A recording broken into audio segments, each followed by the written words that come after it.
Welcome to the deep dive. Today we are wrestling with a relationship dynamic that feels both incredibly common and, let's be honest, deeply confusing.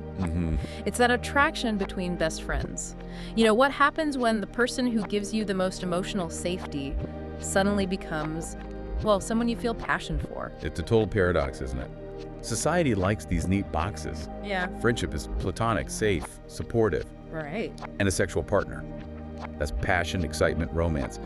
But the sources we've been digging into for you show that line isn't just blurry. It's practically non-existent, psychologically speaking. Exactly. Yeah. And that's really our mission today. We're diving deep into why this attraction is actually, predictable. It's not an accident. Not at all. It's a natural consequence of deep connection. And maybe more importantly, we need to tackle that messy question. Is it fundamentally wrong? Yeah, demystify that a bit. Precisely. Yeah. Because the conclusion isn't some moral judgment passed down. It's more an analysis of, viability. So whether it works or whether it's okay. Kind of both. The morality angle is really subjective. It hinges on a specific set of things. Radical honesty, clear consent, and crucially, managing expectations really carefully. So we need to get the why Yeah. before we can even approach the is it wrong. That's the plan. Understand the drivers first, then deal with the consequences intelligently. Okay, let's jump right into those drivers then. The core idea seems pretty powerful. No. Wanting your best friend isn't some weird fluke. No, it's almost the logical endpoint of intimacy. How so? Well, think about it. A deep friendship is like the perfect environment for attraction to grow. Consider the level of emotional intimacy involved. It's true. Right. We're talking maximum self-disclosure, real vulnerability, sharing fears, dreams, failures, stuff you wouldn't tell just anyone. And all that sharing builds this incredible emotional safety. Exactly. And that safety.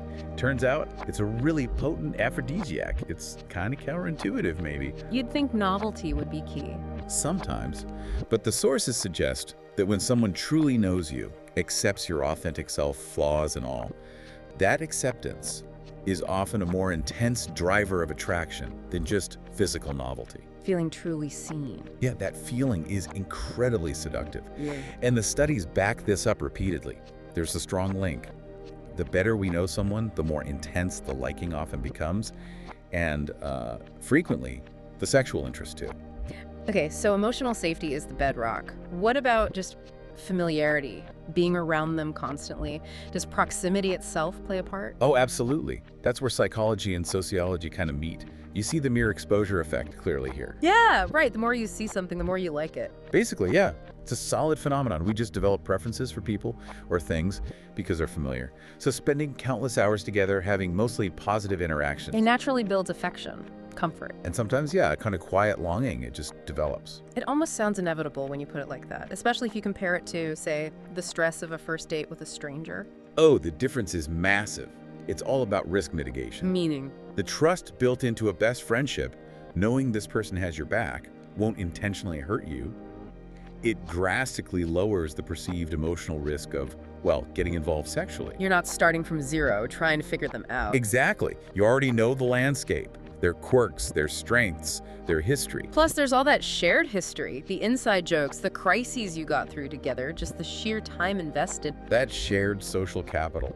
It's huge. A new romantic partner just can't replicate that instantly. It creates this unique shared world. Which is hard to imagine risking or giving up. And it makes it harder for anyone new to break in, honestly. It just reinforces the bond you already have. Okay, so the psychology points strongly in this direction. Let's bring in the big relationship theories. Robert Sternberg's triangular theory of love seems tailor-made for this, right? It really is the perfect model for this deep dive. Sternberg says, consummate love, the ideal lasting kind, needs 3 ingredients. Intimacy, passion, and commitment. Spot on. And a really close friendship. It already has 2 of those pretty much sorted before anything physical happens. Precisely. Best friendships are already high in intimacy, that deep emotional closeness we've been talking about. Definitely. And they absolutely have a high level of commitment, maybe not formal, but an implicit decision to stick around, maintain the bond, often for years. Right, you're committed to the friendship itself. So you've got this stable base. The only missing piece is passion. So introducing sex is trying to add that final ingredient. Essentially, yeah. It's an attempt to inject passion, to complete the triangle, to try and transform that existing stable relationship into consummate love. It's like you said, not building from scratch, but adding the roof to an already solid house. Okay. But what about like our biology, our wiring? Does that push us this way too? Absolutely. The neurochemistry overlap is pretty striking. You mean the brain chemicals? Yeah. The stuff associated with close platonic friendship like oxytocin, the bonding hormone, and endorphins, those feel-good chemicals. Uh-huh. They overlap significantly with the neurochemistry of romantic pair bonding. So that warm, safe, good feeling you get from your best friend. It can feel like romantic attraction. It can easily be misinterpreted as sexual desire, or it can genuinely merge with it because the underlying physical sensation is just so similar. Our brains aren't always great at labeling these things precisely. So our brains are almost nudging us, hey, this one's safe and feels good. And evolutionarily, that makes a ton of sense. Many theorists argue that picking a partner who's a known quantity, reliable, supportive, already proven loyal through friendship is actually a smarter reproductive strategy. Less risky than a stranger. Way less risky. Why gamble when you have someone right there who's demonstrated their potentially high-quality mate material, maybe even a good co-parent down the line? It's the ultimate safe bet, evolutionarily speaking. Okay, so the desire is logical, it's predictable, it's even chemically encouraged, but this is where the anxiety usually kicks in for people, right? If it's so natural, why does it feel so taboo? Why does it cause so much devastation when it goes wrong? We have to shift gears now to that "is it wrong" question. We do. And again, like we said up front, the morality isn't really in the act itself. It's in the consequences, the intentions. The wrongness comes from the fallout. Exactly. When the outcome is irreparable loss, usually stemming from dishonesty, miscommunication, or just really bad judgment. Okay, but let's look at the potential upside first.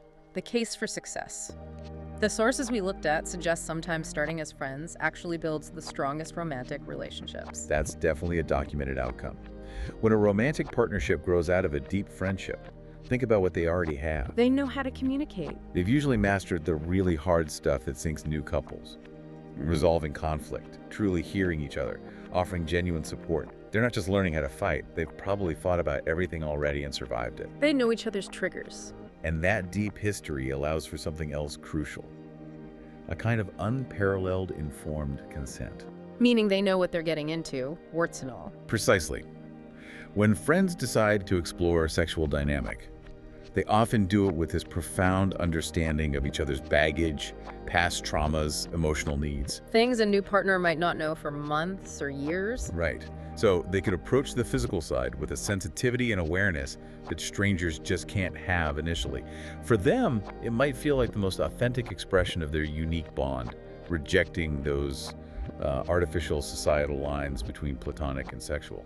Okay, so that's the ideal scenario, but we have to talk about the pitfalls. This is where the real fear lies for most people considering this. And the fear is justified.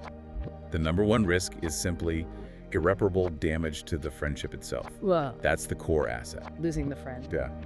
Once sex is in the mix, if it ends badly or, very commonly, if one person catches feelings the other doesn't return, it creates this incredibly complex, painful situation. And you often can't just go back to being just friends. That safety net is gone.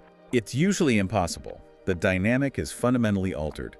You might recover from a breakup with a relative stranger, maybe even stay acquaintances. But losing your best friend.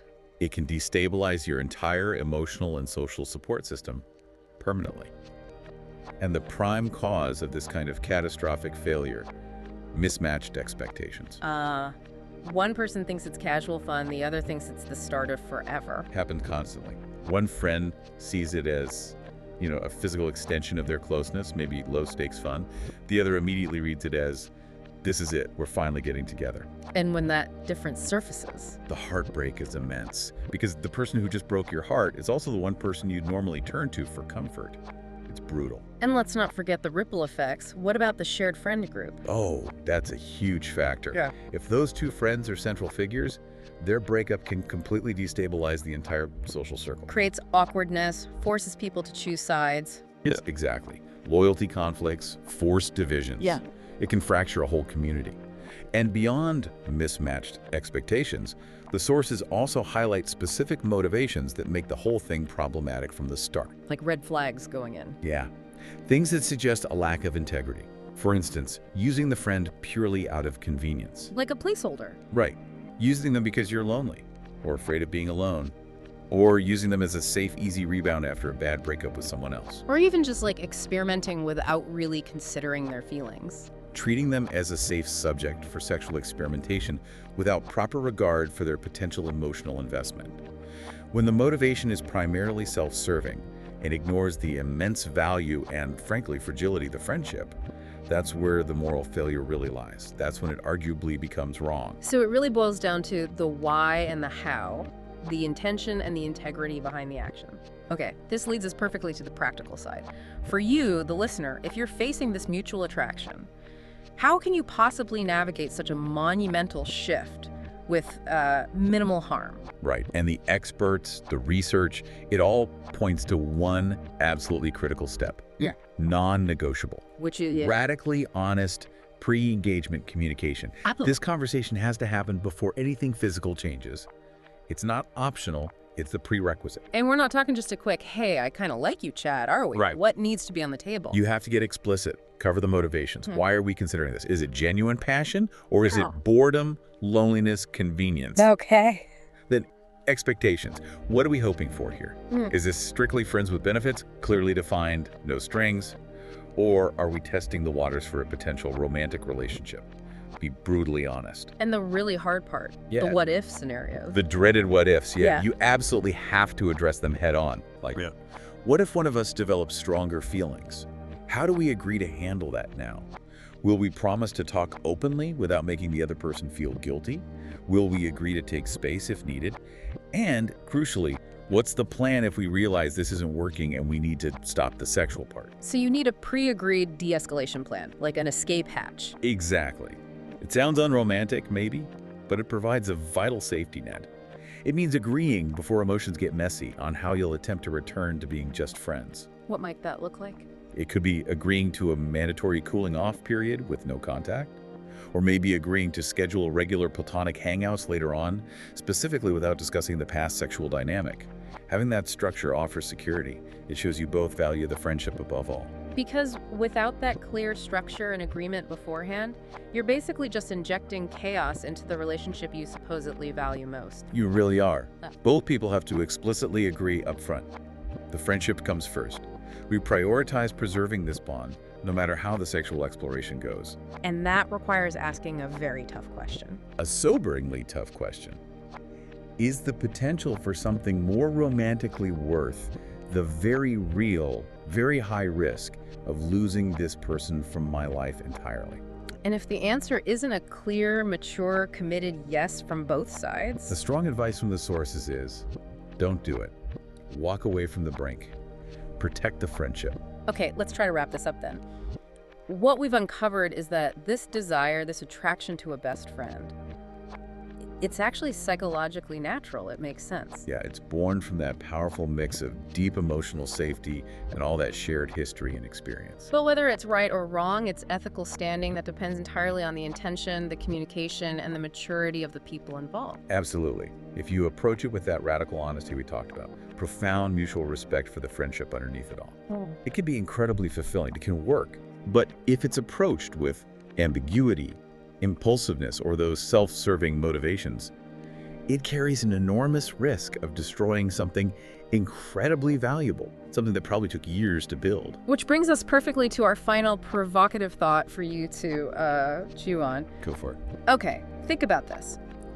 If a deep friendship requires years of investment, care, and navigating conflict, and if the potential cost of failure when mixing sex into that friendship is the total irreversible loss of that huge investment, Right. then is it possible that even a casual sexual relationship with a best friend inherently demands a greater act of commitment, more emotional maturity than maybe even a traditional committed relationship with someone new? Because the stakes are just so much higher. Exactly. It forces a level of accountability, that radical honesty that most relationships, frankly, are never required to actually meet. That is definitely something to consider before making that kind of leap.